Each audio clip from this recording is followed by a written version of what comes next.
पाठ 17 गोदान। मालती बाहर से तितली है, भीतर से मधुमक्खी। उसके जीवन में हंसी ही हंसी नहीं है। केवल गुड़ खाकर कौन जी सकता है? और जिए भी तो वह कोई सुखी जीवन न होगा। वह हंसती है इसलिए कि उसे इसके भी दाम मिलते हैं। उसका चहकना और चमकना इसलिए नहीं है कि वह चहकने को ही जीवन समझती है, या उसे निजत्व को अपनी आंखों में बढ़ा लिया है कि जो कुछ करे अपने लिए ही करे। नहीं, वह क्योंकि चहकती है और विनोद करती है, और इससे उसके कर्तव्य का भार कुछ हल्का हो जाता है। उसके बाप उन विचित्र जीवों में थे जो केवल जबान की मदद से लाखों के वारे न्यारे करते थे। बड़े बड़े जमींदारों और रईसों की जायदादें बिकवाना, उन्हें कर्ज दिलाना या उनके मुआयमों को अफसरों से मिलकर तय करा देना, यही उनका व्यवसाय था। अरे दूसरे शब्दों में कहें तो दलाल थे। इस वर्ग के लोग बड़े प्रतिभावान होते हैं भैया। जिस काम में कुछ मिलने की आशा हो वह उठा लेंगे, किसी ना किसी तरह उसे निभा भी देंगे। किसी राजा की शादी किसी राजकुमारी से ठीक करवा दी और 10-20 हजार उसी में मार लिए। यही दलाल जब छोटे छोटे सौदे करता है तो उसे टाउट कहे जाते हैं, और हम उनसे घृणा करते हैं। बड़े बड़े काम करके वही टाउट राजाओं के साथ शिकार खेलता है और गवर्नरों की मेज पर चाय पीता है। मिस्टर कॉल उन्हीं भाग्यवानों में से थे। उनके 3 लड़कियां ही लड़कियां थी। उनका विचार था कि तीनों को इंग्लैंड भेजकर शिक्षा के शिखर पर पहुंचा दे। अन्य बहुत से बड़े आदमियों की तरह उनका भी ख्याल था कि इंग्लैंड में शिक्षा पाकर आदमी कुछ और हो जाता है। शायद वहां के जलवायु में बुद्धि को तेज कर देने की कोई शक्ति है, मगर उनकी यह कामना 1/3 से ज्यादा पूरी ना हुई। मालती इंग्लैंड में ही थी कि उन पर फालिस गिरा और बेकौम कर गया। अब बड़ी मुश्किल से 2 आदमियों के सहारे उठते बैठते थे। जबान तो बिल्कुल बंद ही हो गई थी, और जब जबान बंद हो गई तो आमदनी भी बंद हो गई। जो कुछ थी जबान की ही तो कमाई थी। कुछ बचा न रखने की आदत थी ही उनकी। अनियमित आय थी और अनियमित खर्चा था, इसलिए इधर कई साल से बहुत तंगहाल हो रहे थे। सारा दायित्व मालती पर आ पड़ा। मालती के 400-500 रुपए में वह भोग विलास और ठाट बाट तो क्या ही निभाता। हाँ, इतना था कि दोनों लड़कियों की शिक्षा होती रह जाती थी और भले मानसों की तरह जिंदगी बसर होती थी। मालती सुबह से पहर रात तक दौड़ती रहती थी।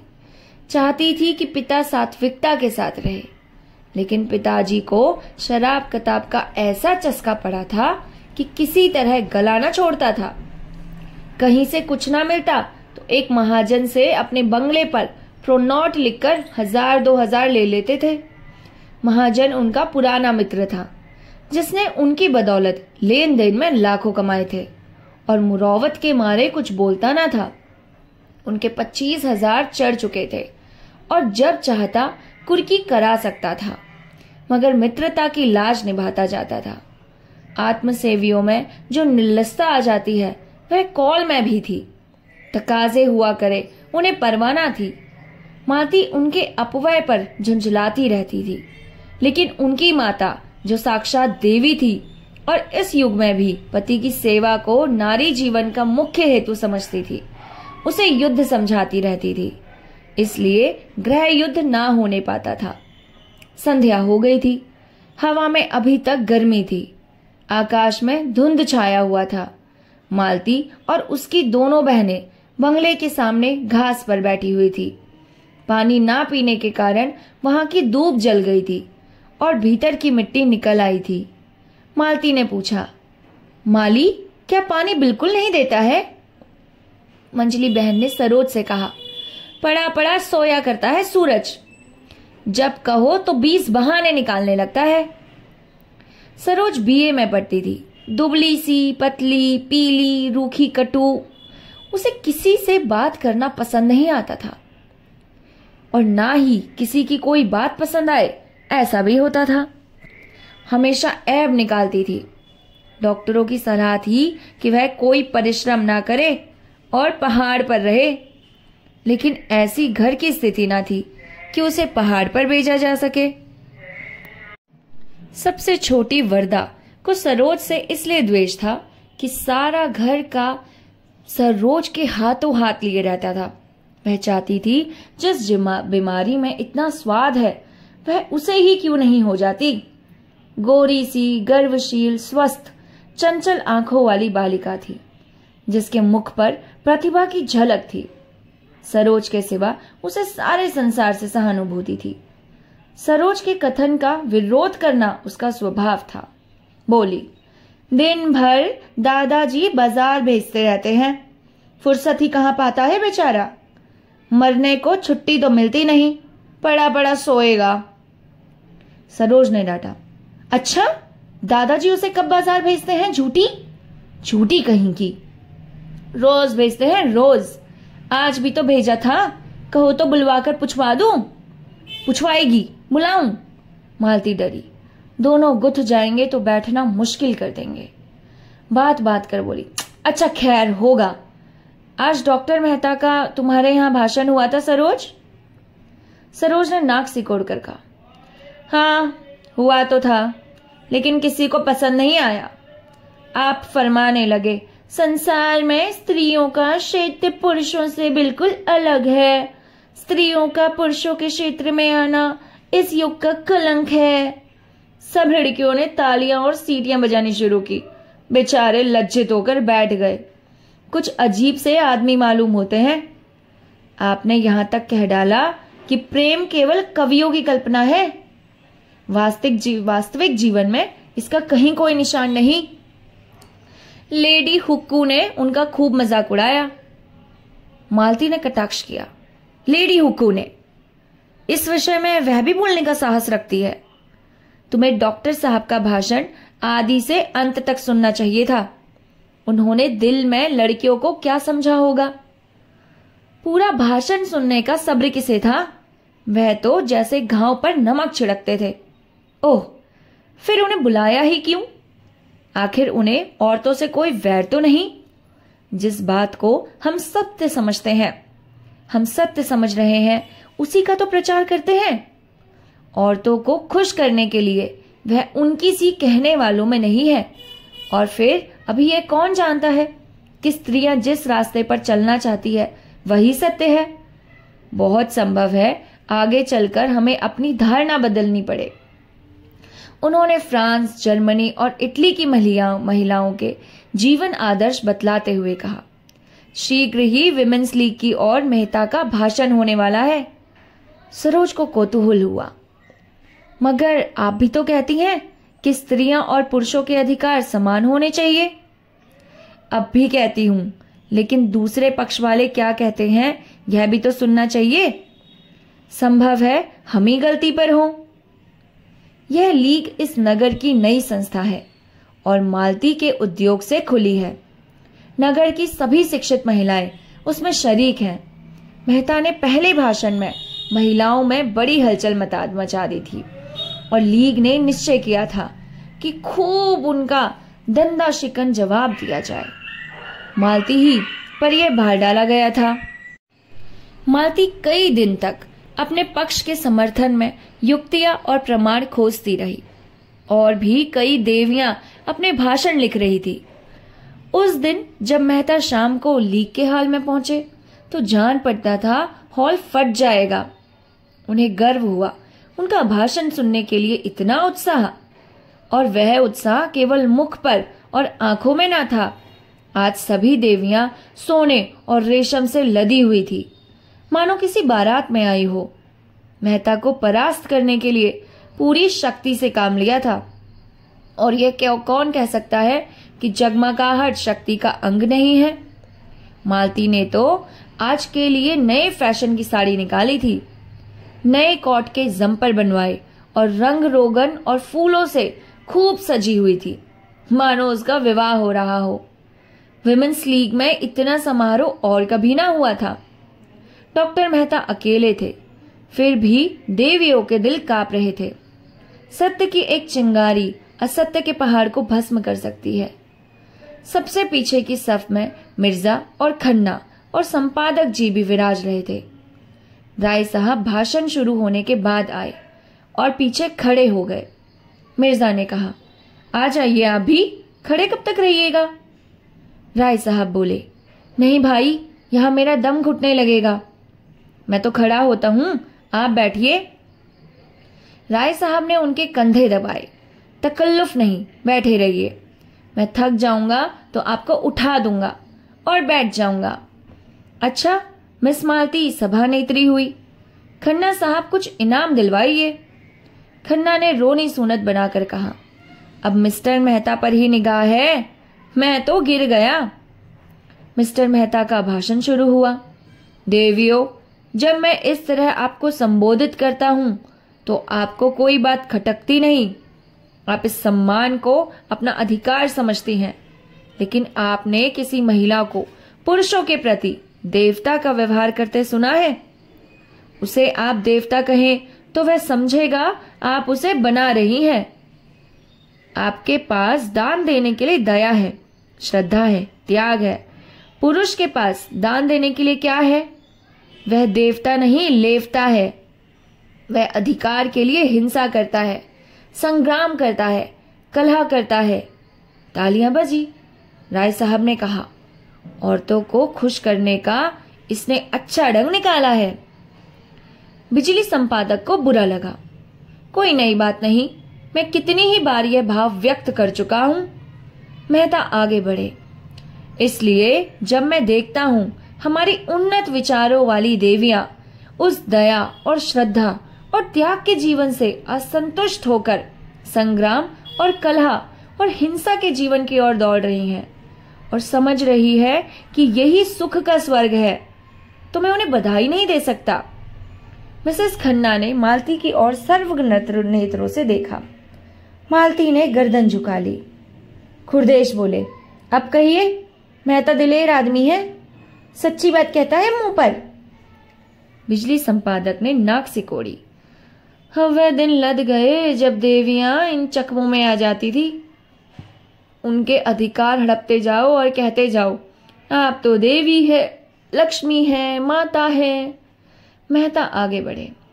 स्त्री को पुरुष के रूप में, पुरुष के कर्म में रत देखकर मुझे उसी तरह वेदना होती है जैसे पुरुष को स्त्री के रूप में स्त्री के कर्म करते देखकर।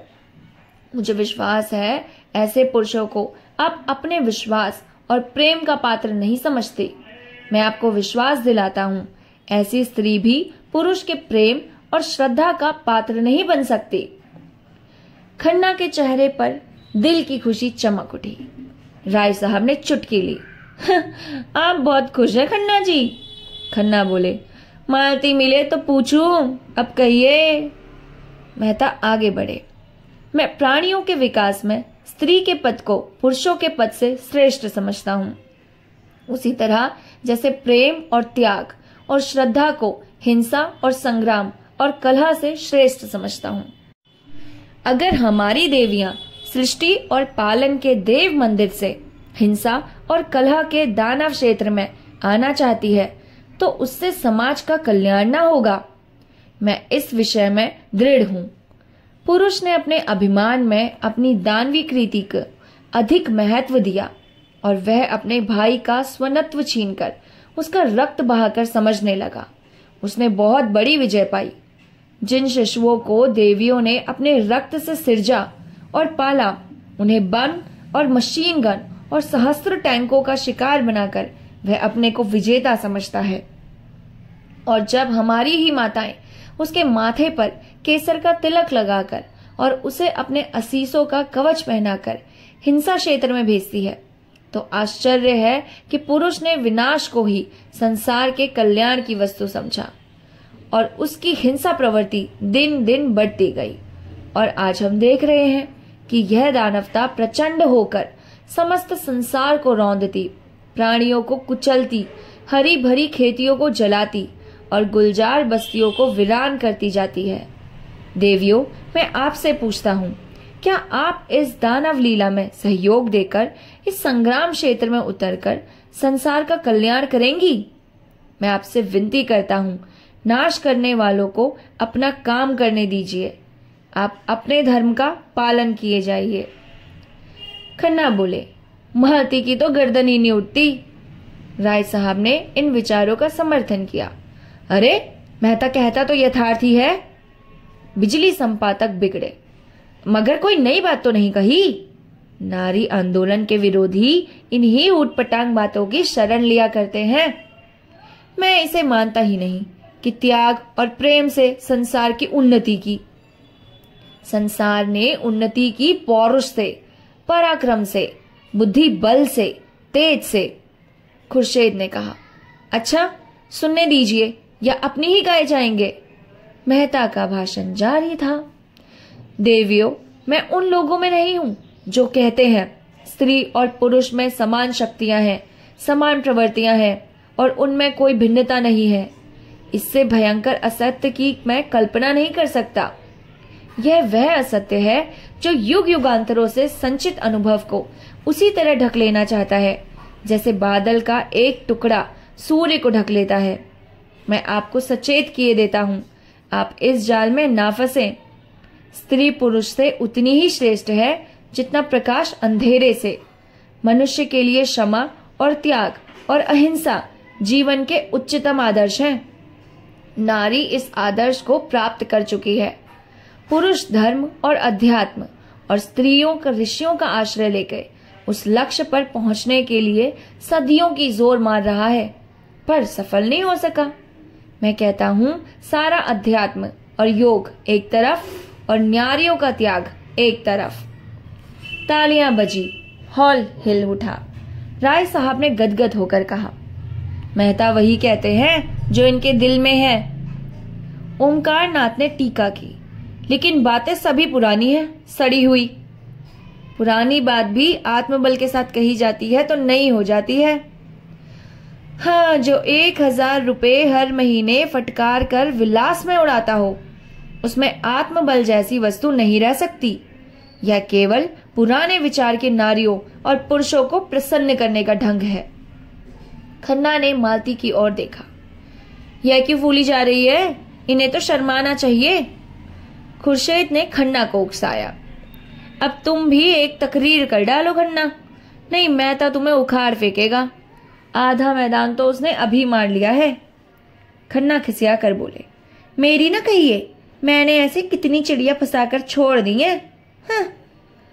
राय साहब ने खुर्शीद की तरफ आंख मारकर कहा, आजकल आप महिला समाज की तरफ आते आते जाते हैं। सच कहना, कितना चंदा दिया? खन्ना पर झेप छा गई। मैं ऐसे समाजों को चंदा नहीं दिया करता जो कला का ढोंग रचकर दुराचार फैलाते हैं। मेहता का भाषण जारी रहा। पुरुष कहता है जितने दार्शनिक और वैज्ञानिक आविष्कारक हुए हैं वह सब पुरुष थे। जितने बड़े बड़े महात्मा हुए हैं वह सब पुरुष थे। सभी योद्धा, सभी राजनीति के आचार्य, बड़े बड़े नाविक, बड़े बड़े सब कुछ पुरुष थे। लेकिन इन बड़ों बड़ों के समूहों ने मिलकर क्या किया? महात्माओं और धर्म प्रवर्तकों ने संसार में रक्त की नदियां बहाने और वैमनस्य की आग भड़काने के सिवा और क्या किया? योद्धाओं ने भाइयों की गर्दनें काटने के सिवा क्या यादगार छेड़ी? राजनीतिज्ञों की निशानी अब केवल लुप्त साम्राज्यों के खंडर रह गए और आविष्कारकों ने मनुष्य को मशीन का गुलाम बना देने के सिवाय और क्या समस्या हल कर दी? पुरुषों की रची हुई इस संस्कृति में शांति कहाँ है? सहयोग कहाँ है? ओमकार नाथ उठकर जाने को हुए। विलासियों के मुंह में बड़ी बड़ी बातें सुनकर मेरी देह भस्म हो जाती है। खुर्शीद ने उनका हाथ पकड़कर बिठाया। आप भी संपादक जी नीरे पोंगा ही रहे। अजी, यह दुनिया है जिसके जी में जो आता है बकता है। कुछ लोग सुनते हैं और तालियां बजाते हैं। चलिए, किस्सा खत्म। ऐसे बेशुमार महते आएंगे और चले जाएंगे और दुनिया अपनी रफ्तार से चलती रहेगी। यहां बिगड़ने की कौन सी बात है? असत्य सुनकर मुझसे रहा नहीं जाता। राय साहब ने इन्हें और चढ़ाया। उल्टा के मुंह से सतियों की सी बात सुनकर किसका जीना जलेगा। ओंकारनाथ फिर बैठ गए। मेहता का भाषण जारी था। मैं आपसे पूछता हूँ, क्या बाज को चिड़ियों का शिकार करते देखकर हंस को यह शोभा देगा कि वह मानसरोवर की आनंदमयी शांति को छोड़कर चिड़िया का शिकार करने लगे? अगर वह शिकारी बन जाए तो आप उसे बधाई देंगी। हंस के पास उतनी तेज चोंच नहीं है, उतने तेज चंगुल नहीं है, उतनी तेज आंखें नहीं है, उतने तेज पंख नहीं है और उतनी तेज रक्त की प्यास नहीं है। उन अस्त्रों का संचय करने में उन्हें सदियां लग जाएंगी, फिर भी वह बाज बन ना सकेगा। इसी में संदेह है कि मगर बाज बने या ना बने, वह हंस रहेगा ना रहेगा। वह हंस जो मोती चुगता है वह तो वह ना बन पाएगा। खुर्शीद ने टीका की, यह तो शायरों की सी दलील है। मादा बाज भी उसी तरह शिकार करती है जैसे नर बाज। ओंकारनाथ प्रसन्न हो गए। उस पर आप फिलोसोफर बनते हैं, इसी तर्क के बल। खन्ना ने दिल का गुब्बार निकाला। फिलोसोफर की दुम है। फिलोसोफर वह है जो ओंकारनाथ की पूरी बात की, जो सत्य से जौ भर जी 100 भर भी ना टले। खन्ना को यह समस्या पूर्ति नहीं रुची। मैं सत्यवत नहीं जानता, मैं तो फिलोसोफर उसे कहता हूं जो फिलोसोफर सच्चा हो। खुर्शीद ने दाद दी, फिलोसोफर की आपने कितनी सच्ची तारीफ की है। वाह सुभान अल्लाह, फिलोसोफर वह है जो फिलोसोफर हो। हाँ क्यों ना हो। मेहता आगे चले। मैं नहीं कहता देवियों को विद्या की जरूरत नहीं और पुरुषों से अधिक। मैं नहीं कहता देवियों को शक्ति की जरूरत नहीं है और पुरुषों से अधिक। लेकिन वह विद्या और वह शक्ति नहीं जिससे पुरुष ने संसार को हिंसा क्षेत्र बना डाला। अगर वही विद्या वही शक्ति आप भी ले लेंगी तो संसार मरुस्थल हो जाएगा। आपकी विद्या और आपका अधिकार हिंसा और विध्वंस में नहीं, सृष्टि और पालन में है।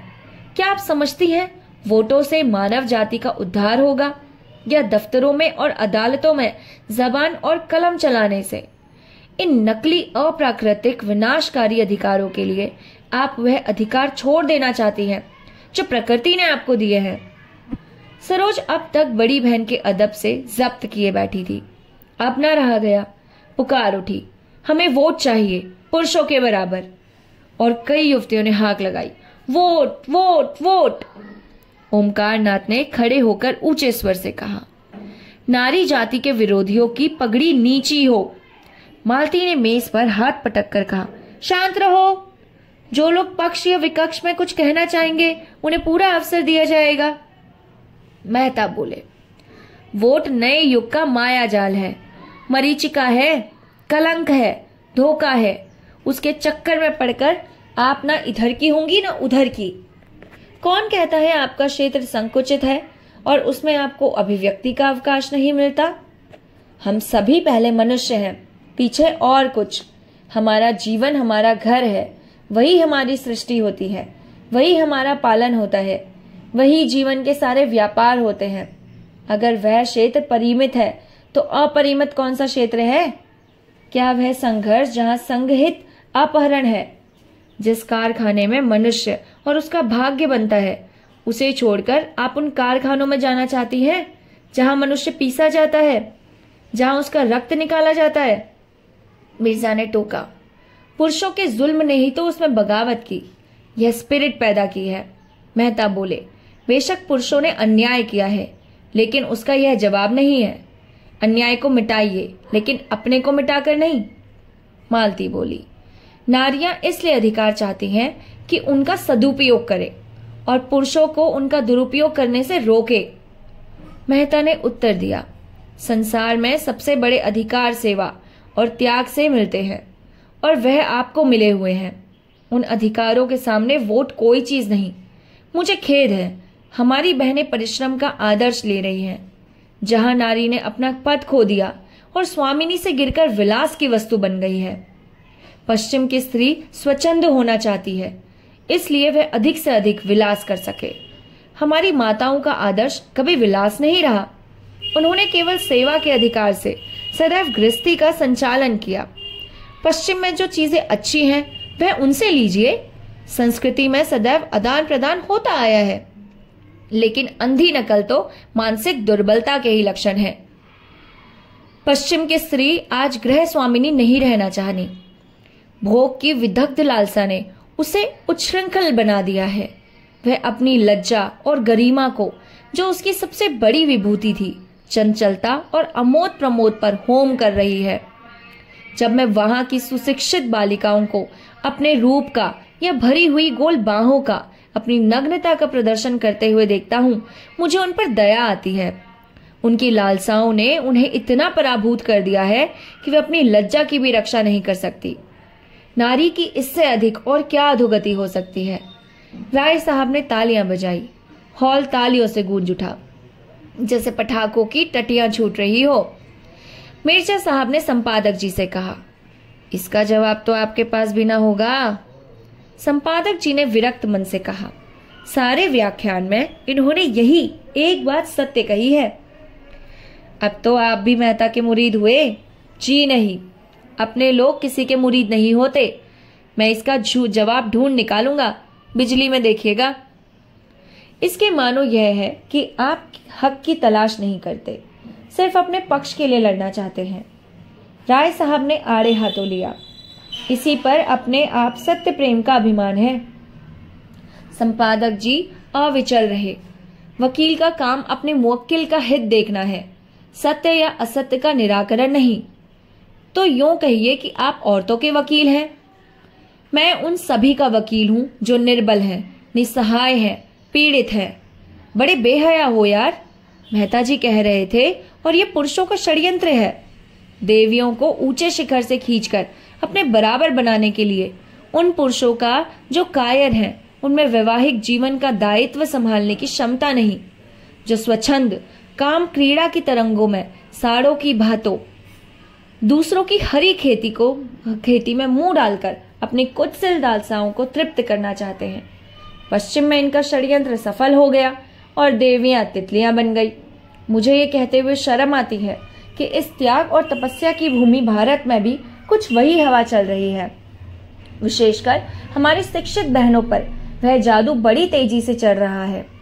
वह गृहिणी का आदर्श त्याग कर तितलियों का रंग पकड़ रही है। सरोज उच्चेतित होकर बोली, हम पुरुषों से सलाह नहीं मांगती। अगर वह अपने बारे में स्वतंत्र हैं, तो स्त्रियां भी अपने विषय में स्वतंत्र हैं। युवतियां अब विवाह को पेशा नहीं बनाना चाहती, वह केवल प्रेम के आधार पर विवाह करेंगी। जोर से तालियां बजी, विशेषकर अगली पंक्तियों में जहां महिलाएं थी। मेहता ने जवाब दिया, जिसे तुम प्रेम कहती हो वह धोखा है, उद्दीप्त लालसा का विकृत रूप, उसी तरह जैसे सन्यास केवल भीख मांगने का संस्कृत रूप है। वह प्रेम अगर वैवाहिक जीवन में कम है तो मुक्त विलास में बिल्कुल नहीं। सच्चा आनंद, सच्ची शांति केवल सेवा व्रत में है। वही अधिकार का स्रोत है, वही शक्ति का उद्गम है। सेवा ही वह सीमेंट है जो दंपत्ति को जीवन पर्यंत स्नेह और साहचर्य से जोड़े रख सकता है, जिस पर बड़े बड़े आघातों का भी कोई असर नहीं होता। जहाँ सेवा का अभाव है वहीं विवाह विच्छेद है, परित्याग है, अविश्वास है। और आपके ऊपर पुरुष जीवन की नौका का कर्णधार होने के कारण जिम्मेदारी ज्यादा है। आप चाहे तो नौका को आंधी और तूफानों में पार लगा सकती हैं, और आपने असावधानी की तो नौका डूब जाएगी, उसके साथ आप भी डूब जाएंगी। भाषण समाप्त हो गया। विषय विवाद ग्रस्त था और कई महिलाओं ने जवाब देने की अनुमति मांगी, मगर देर बहुत हो गई थी, इसलिए मालती ने मेहता को धन्यवाद देकर सभा भंग कर दी। हाँ, यह सूचना दे दी गई कि अगले रविवार को इसी विषय पर कई देवियां अपने विचार प्रकट कर सकती है। राय साहब ने मेहता को बधाई दी। अपने मन की बातें कही मिस्टर मेहता, मैं आपके एक एक शब्द से सहमत हूँ। मालती हंसी, आप क्यों ना बधाई देंगे? चोर चोर मौसेरे भाई।